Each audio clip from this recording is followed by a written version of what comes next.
Hi, I'm Dano. I'm Amelia. And today we're going to be talking about worm casting. worm castings. Now, worm castings are an organic form of fertilizer produced from earthworms, also known as vermicast. Worm casting manure is essentially earthworm waste, otherwise known as worm poo. As these creatures eat through compost, the waste creates an optimal soil enrichment.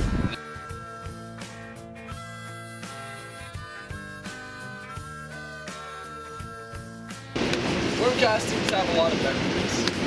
Earthworm castings have over 60 micronutrients, such as magnesium, nitrogen, even potash. Number 2, castings act as a barrier to help plants grow in soil when the pH level is too high or too low. They prevent extreme pH levels from making it impossible for plants to absorb nutrients from the soil. Number 4, the humus in the castings extract toxins, fungi, and bacteria from the soil. Castings, therefore, have the ability to fight off plant diseases. Castings have the ability to fix heavy metals and organic waste.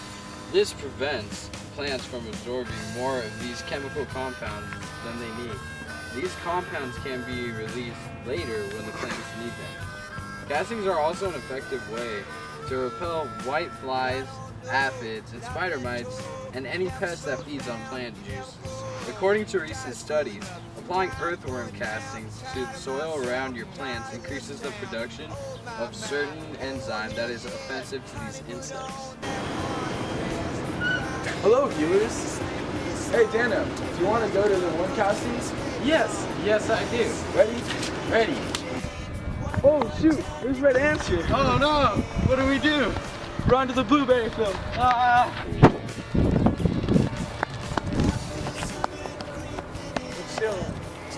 That's better.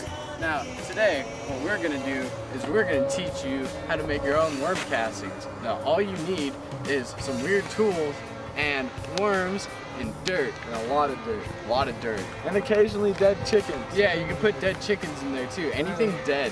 Anything that kind of could just die and rot. Like hit it with the shovel. Fruits, vegetables, random dead plants, dead chickens. A lot of dead chickens. Like a lot of dead chickens. Because worms love chickens. Feather and everything, baby. Feather and everything, baby. We've seen some full chickens in there. We've been digging it up, looking for worms. You know what we find? A squawking dead chicken. If you hit them with the shovel, they still squawk. You see now, to prevent the pesky red ant problem, like Emilio's experiencing right now, what I have done is I have gotten a block to stand on, because we are stupid and we wear sandals on the farm, like Richard tells us not to. Yeah. But as you can see here, we are in the worm casting area. You can see the chickens, the ones that die. Yeah, when those die, we throw them in there, okay? And now, what this is built by the one, the only Sean Neff. What this does is it grates out the soil that the worms have pooed in. Now what happens is these chickens die. We have worms inside of right here. The worms eat the chickens and poo everywhere. Now what we do is we take people like Emilio here, who work for free labor inside of ag, and he takes that there shovel, stabbed into Mother Earth herself, loads it right into here. You each take one side of the left and watch out for shovel. And then you shake it, shake. What you want left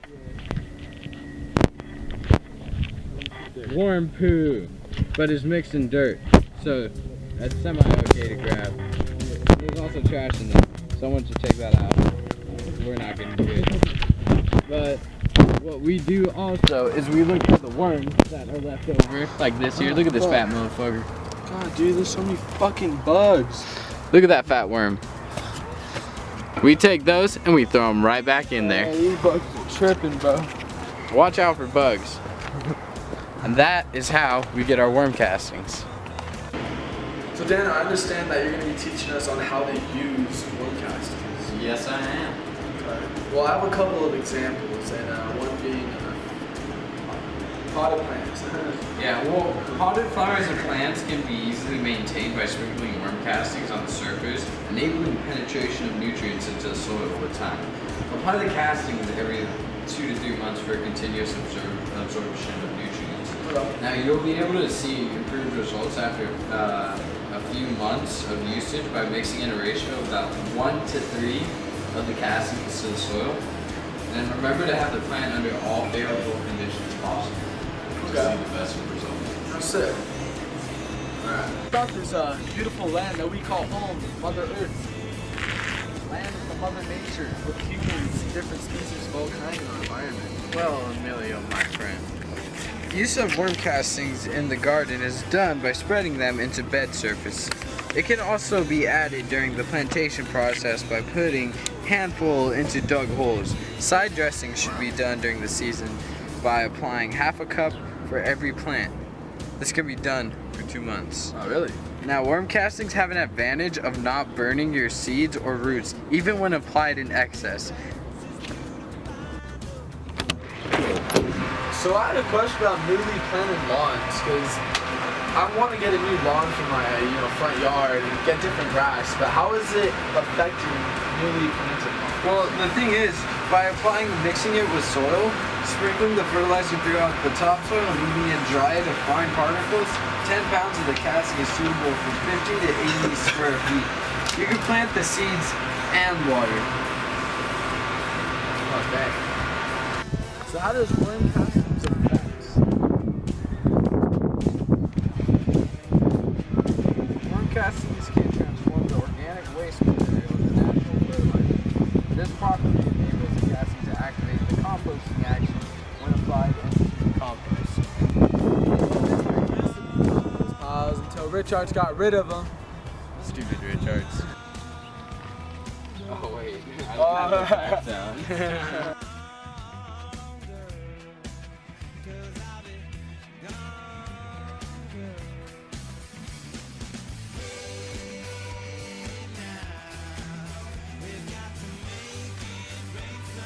Sean Neff.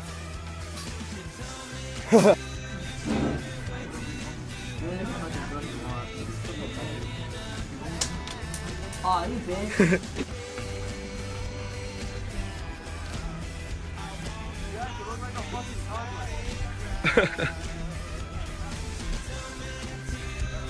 Holy no! Oh. No!